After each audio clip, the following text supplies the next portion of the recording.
करे बबुआ खूब तरक्की करस, खूब आगे बढ़स, अपना माई बाबू के नाम रोशन करस। माई से ये कामना बाटे, माई से ये प्रार्थना बाटे। हमरा बीच में बहुत सारा कलाकार, हमारे भाई प्रेम लव लाइट एंटरटेनमेंट के मालिक, एक बैनर पे बड़ी कार्यक्रम पहले बानी और आगे भी करो। बाकी ये बनावे ना हमारे प्रसाद भैया, हमारे राहुल भैया, आज हम यही बोलेंगे बने मंच पर बड़ा बनी मंच पर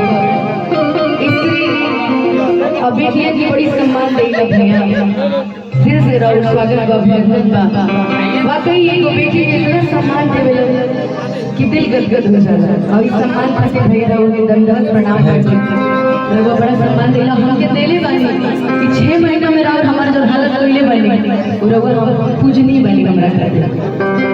हमरा बीच में मोनवाल बेला जी पत्ते हमारे सबसे प्रिय धनंजय भी पत्ते तनिका गई तोरा के ढेर गर्व लगता है। हमारे भाई हमारे दोस्त धनंजय भी जमात को उपस्थित बानी, बहुत बहुत स्वागत है, अभिनंदन बाटे।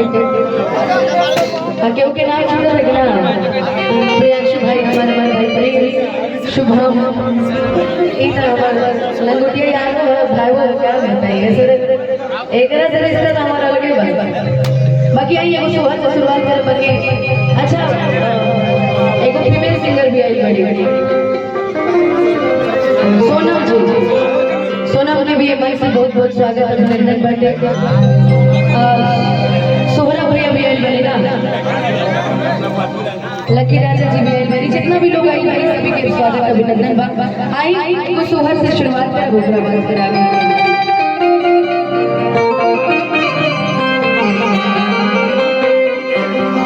कि जुग जुग जिया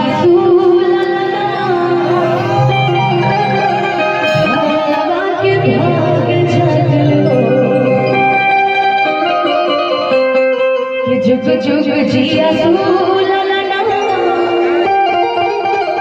भवनवा के भाग जगल हो लाल लाल होई है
सोचने के ना भैया के घरे चले के बाद हम बहुत कम जुड़ पाइला, बहुत फंक्शन में बहुत कम जाइला। बाकी रउआ से आज रिश्ता हो गेल बाटे तो हम माता रानी की है मनाई के रिश्ता हमने के जन्म जन्म से चला जब तक चले तब नहीं। वाह वाह क्या बात है। ओ आज के नवाजो भतिया लो